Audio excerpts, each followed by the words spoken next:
नमस्कार दोस्तों, आज आपको इस वीडियो में राजस्थान बोर्ड कक्षा 12वीं हिंदी साहित्य का एक ऐसा मॉडल पेपर बताऊंगा जिसमें हिंदी साहित्य के वेरी मोस्ट इम्पोर्टेंट प्रश्न हैं।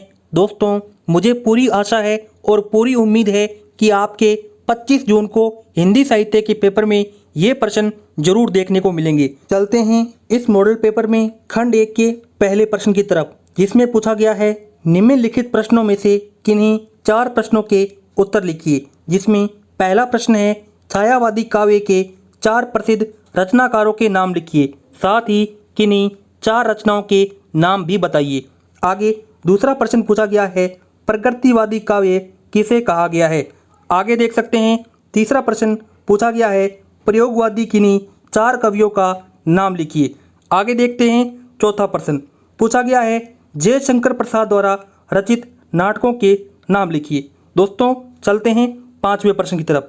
देख सकते हैं पूछा गया है नई कविता के प्रमुख 4 कवियों के नाम लिखिए, साथ ही नई कविता का प्रारंभ वर्ष भी लिखिए। आगे छठा प्रश्न पूछा गया है छायावादोत्तर हिंदी नाटककारों के नाम लिखते हुए एक एक नाटक का नाम लिखिए। आगे इस पेपर का खंड भी आता है जिसका नाम है काव्यांग परिचय, जिसमें दूसरा प्रश्न पूछा गया है निम्नलिखित बहुविकलात्मक प्रश्नों का उचित उत्तर छांट कर लिखिए। देख सकते हैं पहला प्रश्न शब्दार्थों सहितो काव्याम काव्य की परिभाषा करने वाले हैं। तो पहला ऑप्शन ए बामा, बी आ मम्मट, सी है प जगन्नाथ, डी है आ विश्वनाथ। तो आपको बताना है कि शब्दार्थों सहितो काव्याम की परिभाषा इनमें से कौन करता है। आगे चलते हैं दूसरे प्रश्न की तरफ। पूछा गया है बिनु पद चले सुने बिनु काना काव्य पंक्ति में अलंकार है।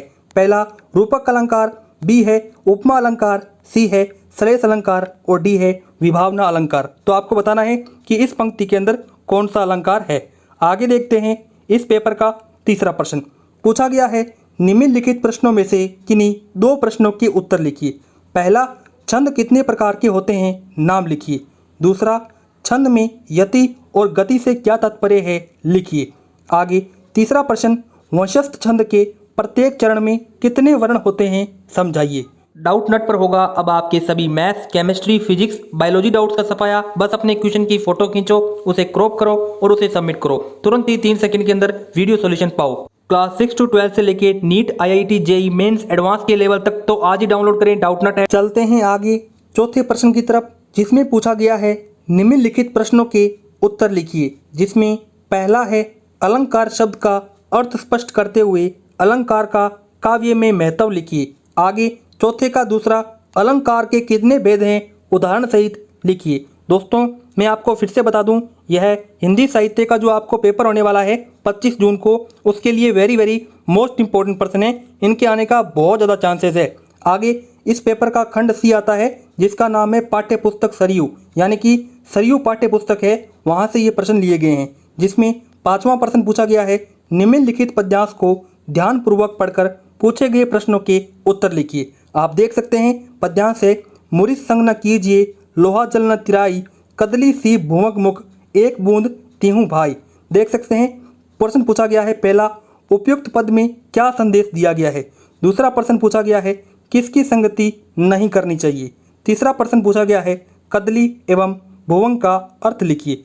आगे देखते हैं इस पेपर का यहाँ पे 5वें का यहाँ पे चौथा और है लोहा जलना तिराई पंक्ति का अर्थ स्पष्ट कीजिए। आगे देखते हैं इस पेपर का यहाँ पे छठा प्रश्न पूछा गया है निम्नलिखित गद्यांश को ध्यानपूर्वक पढ़कर पूछे गए प्रश्नों के उत्तर लिखिए। यहाँ पे हमारे को गद्यांश दे रखा है आंख किसी प्यासे पथिक की भांति बचपन के उन क्रीड़ा स्थलों को देखने के लिए व्याकुल हो रही थी।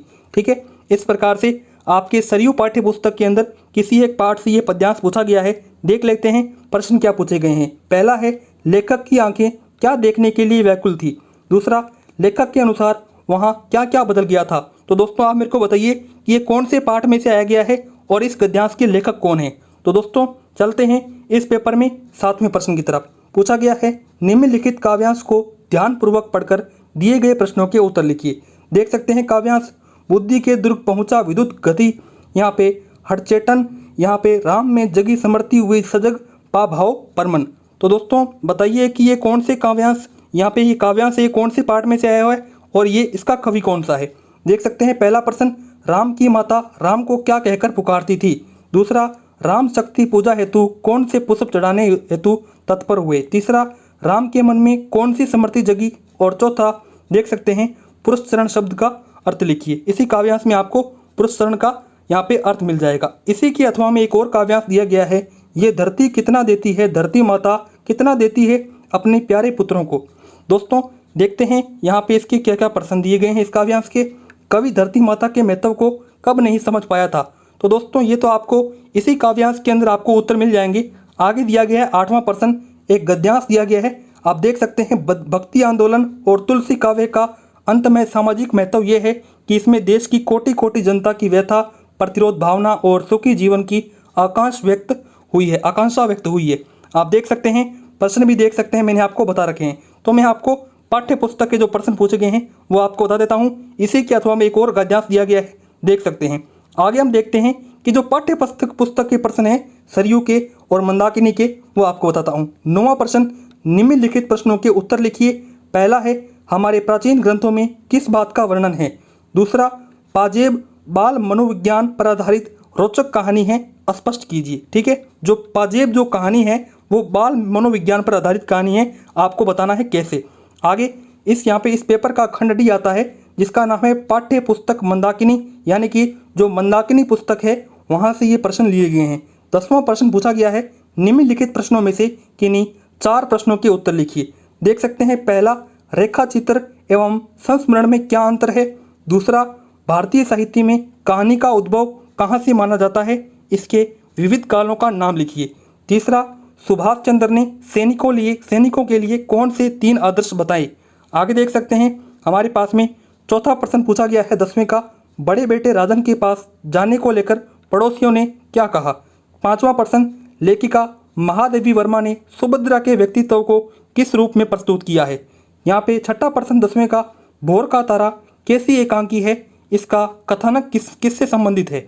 आगे देखते हैं दोस्तों इस पेपर का अंतिम प्रश्न 11वां, जो कि मंदाकिनी पाठ्य पुस्तक से है, सुभाष चंद्र बोस का परिचय लिखिए। इसी के अथवा में भारतीय आर्य जाति की यहाँ पे भारतीय आर्य जाति की विश्व को क्या देन है, आपको बताना है। तो दोस्तों इस प्रकार से मैंने आपको इस वीडियो में हिंदी साहित्य के वेरी मोस्ट इम्पोर्टेंट प्रश्न बताए। दोस्तों यदि आपको ये वीडियो पसंद आई हो, इस वीडियो को लाइक कीजिए, चैनल को सब्सक्राइब कीजिए। मिलते हैं नेक्स्ट वीडियो में, तब तक के लिए जय हिंद, जय भारत।